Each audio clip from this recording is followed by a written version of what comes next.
यह NCERT book का 1.6 का क्वेश्चन है, देख लीजिए। 4 बिंदु आवेश QA बराबर दिया है 2 माइक्रोकूलम, QB बराबर दिया है -5 माइक्रोकूलम, QC बराबर दिया है 2 माइक्रोकूलम, QD बराबर दिया है -5 माइक्रोकूलम।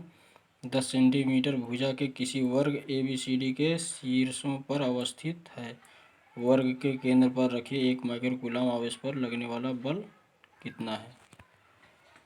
तो हम यहाँ पर देखेंगे, इसमें दिया है ABCD के शीर्षों पर अवस्थित है किसी वर्ग। तो हम पहले वर्ग बनाएंगे।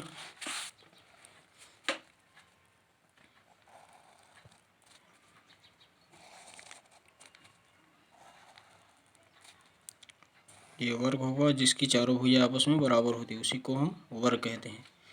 इसे हम मान लेते हैं A, इसे B मान लेते हैं, इसे C मान लेते हैं और इसे D मान लेते हैं। इसमें दिया है QA बराबर दिया है 2 माइक्रोकूलम, तो हम इसको A मतलब QA बराबर दिया है 2 माइक्रोकूलम, QB बराबर दिया है -5 माइक्रोकूलम, QC बराबर दिया है 2 माइक्रोकूलम, QD बराबर दिया है -5 माइक्रोकूलम और इसके केंद्र पर 1 माइक्रोकूलम का आवेश रखा है। मान लेते हैं यह केंद्र O है, ये माइनस है, ये माइनस है 5 माइक्रोकूलम और ये -5 माइक्रोकूलम आपस में क्या है, बराबर है। तो इसकी दिशा क्या होगी, इस तरफ होगी और इसकी दिशा इस तरफ होगी। तो हम इसे मान लेते हैं FB और इसे मान लेते हैं FD। यहाँ पर 1 माइक्रोकूलम का आवेश रखा गया है। इसी प्रकार A और B है, दोनों समान हैं, तो इसकी दिशा इस तरफ होगी और इसकी दिशा इधर होगी।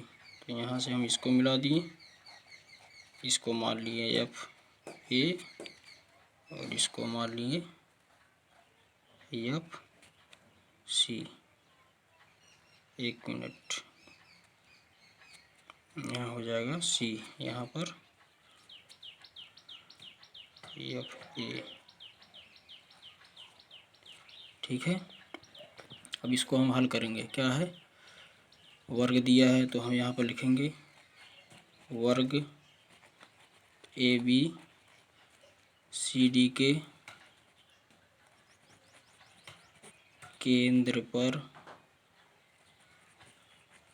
रखे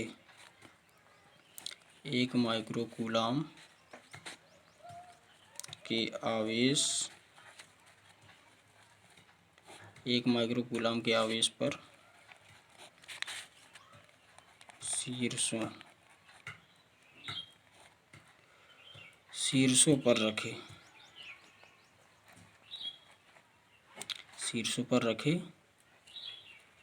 आवेशों के कारण शीर्षों पर रखे आवेशों के कारण बल चित्र में बना है, तो इसलिए हम लिख देते हैं प्रदर्शित है, बल प्रदर्शित है। तो हमको O पर निकालना है नेट बल, तो यहाँ पर हम लिखेंगे O पर रखे आवेश पर नेट बल। आपने पढ़ा होगा बाहुल आवेशों के बीच बल, उसी के अनुसार ये फार्मूला है, ये क्वेश्चन है, उसी के अनुसार हम इसको हल करेंगे। तो यहाँ पे हम ले लेंगे, बल निकालना है 1 माइक्रोकूलम पर, 1 माइक्रोकूलम आवेश पर बल निकालना है। तो वेक्टर F बराबर क्या हो जाएगा, FA, FB, FC और FD बराबर हो जाएगा वेक्टर F बराबर vector FA plus vector FB plus vector FC बराबर प्लस वेक्टर एफ डी। इसमें दिया है चूंकि एफ ए बराबर क्या है एफ सी के, जो एक दूसरे के विपरीत दिशा में है, तो हम यहाँ पर लिख सकते हैं चूंकि एफ ए बराबर माइनस एफ ए बराबर माइनस एफ सी, ये हो गया इसके बराबर। और इसमें दिया है एफ बी बराबर एफ सी के, जो एक दूसरे के क्या है विपरीत है, तो हम यहाँ पे लिख सकते हैं वेक्टर एफ बी बराबर minus vector F B minus vector F B बराबर माइनस वेक्टर एफ डी। हम इसको इसी फार्मूले में हम रखेंगे, तो यहाँ पे हो जाएगा वेक्टर एफ बराबर F A vector F B बराबर दिया है कितना माइनस वेक्टर एफ डी, और एफ सी बराबर दिया है एफ ए। तो यहाँ पे माइनस है, तो यहाँ पे ये भी माइनस हो जाएगा, minus vector F A plus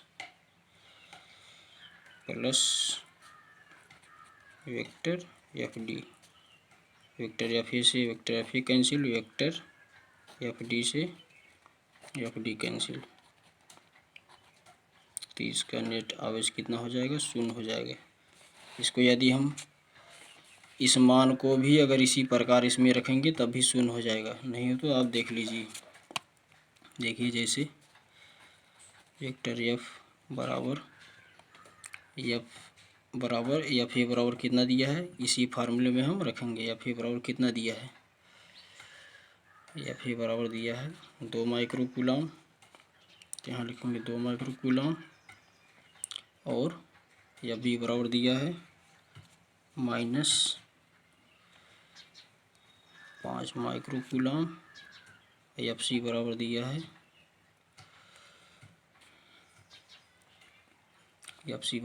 कितना, एफ सी बराबर जो एक दूसरे के विपरीत है, तो यहाँ पे हो जाएगा -2 माइक्रो कूलम, क्योंकि एफ ए बराबर माइनस एफ सी है, तो यहाँ पे एफ सी के स्थान पे इसको हम लिख सकते हैं यहाँ पे, चूँकि एफ सी बराबर हो सकता है माइनस एफ ए के, तो यहाँ पे हम माइनस लिख दिए। और दूसरा दिया है एफ डी बराबर दिया है, इसको भी हम लिख सकते हैं इसी प्रकार, या वेक्टर एफ डी बराबर माइनस वेक्टर